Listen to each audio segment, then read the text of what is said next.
이 말씀 안 드리려고 했는데 하도 김건희 여사의 품격을 말씀하셔서 정진석 실장님 버릇없이 굴지 마십시오. 그죠? 제가 이 말씀 왜 드리냐면 김용원 인권위원께서 송도한 인권위원장에게 했던 말이기 때문에 제가 드린 겁니다. 굳이 이 말씀 안 드리려고 했는데 하도 김건희 여사의 품격을 말씀하셔서 사실 이 사진 한 장으로 품격이 있다 없다 예의가 있다 없다 판단하기 어렵죠. 근데 이 선물을 주는 손님 방문한 이 면담자 앞에서 그것도 연세가 많으신 분인데 반복적으로 만약에 가래침을 뱉고 또 그걸 휴지에 받아서 여러 번에 걸쳐서 그 손님 앞에다가 쌓아뒀다면 그건 품격 있는 행동인가요?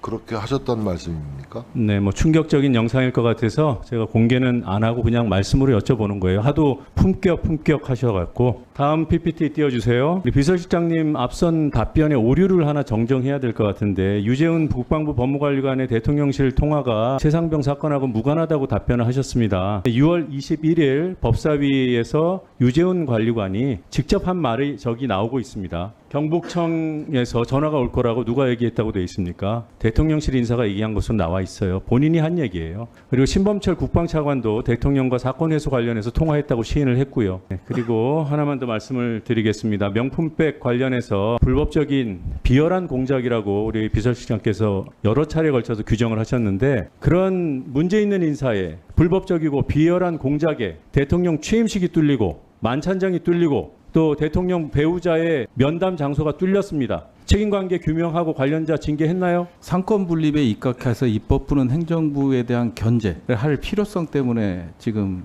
이러고 있는 거잖아요. 그죠? 이 점 이해해 주시길 바라고요. 7월 31일 날 수석 보좌관 회의를 했잖아요. 그죠? 이걸 녹음을 합니까? 녹음하지 않습니다. 녹음 안 합니까? 그러면은 녹취록은 회의록이나 녹취록 같은 거는 작성합니까? 존재하지 않는 걸로 알고 있습니다. 전혀 안 합니까? 회의 제가 아는 한도 제가 부임한 이후에 녹음한 얘기는 못 들어요. 우리 김태호 1차장님 녹음한 적이 없습니까? 회의 수석 보좌관 회의는 녹음 안 하는 겁니다. 네. 알겠습니다. 계속해서 이제 저는 대통령실 이전 TF에 대해서 말씀드리겠는데요. 아까도 말씀하셨지만 현직과 전직 대통령이 서로 합의했다 얘기를 하잖아요. 합의하면 그냥 되는 겁니까? 글쎄요, 뭐 법은 적법한 절차를 거쳐서 그렇죠. 이의를 편성해서 그러면 것으로 제가 법은 왜 이해하고 필요한 있습니다. 거예요? 법은 왜 필요한 거예요? 법은 왜 만들어지고 법은 왜 지키는 겁니까? 국무회의 심의 의결 사안이잖아요. 그러면 그것만 하면 되는 겁니까? 이게 국방부를 이전하는 거잖아요. 그러면 국방 군사 시설에 관한 사업이잖아요.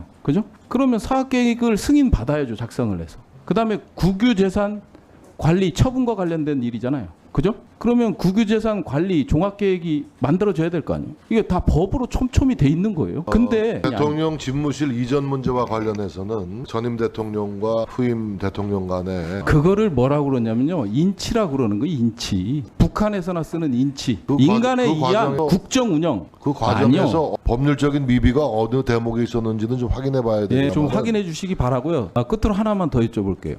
지금 청와대 이전 TF는 어디 소속이었습니까? 당시? 청와대 이전 TF요. 네. 인수위에서 관장하고 있지 않았을까요? 그렇게 생각합니다. 근데 22년 3월 23일 날 신용현 인수위 대변인은 인수위 소속이 아니라고 브리핑을 하거든요.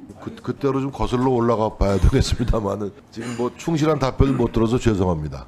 윤석열 대통령님 국정기조가 약자 복지 맞죠? 맞습니다. 인권위 구제를 위해서 찾아온 군 사망자 유가족을 수사 의뢰하는 사람이 약자 복지 인권에 적합한 사람이라고 생각하실까요? 그래서 전반적인 그 내용을 좀 훑어본 후에 판단해야 될 문제라고 제가 네, 잘 살펴주시고요. 이런 의원들이 차기 인권위원장 후보로 거론되는 것이 윤석열 대통령 국정기조와 전혀 맞지 않다고 생각합니다. 윤석열 정권에 맞지 않는 이런 분들이 인권위원장으로 추천되는 일 없도록 꼭 좀 살펴주시기를 부탁드리겠습니다. 그렇게 좀 살펴주실 거예요? 대통령의 공직 인선은 언제나 어느 때나 모든 여러 가지 종합적인 사안을 고려해서 또 국민 눈높이도 고려하고 여러 가지 면을 다방면으로 고려해서 엄정하게 선정하고 있다는 말씀을 드리겠습니다.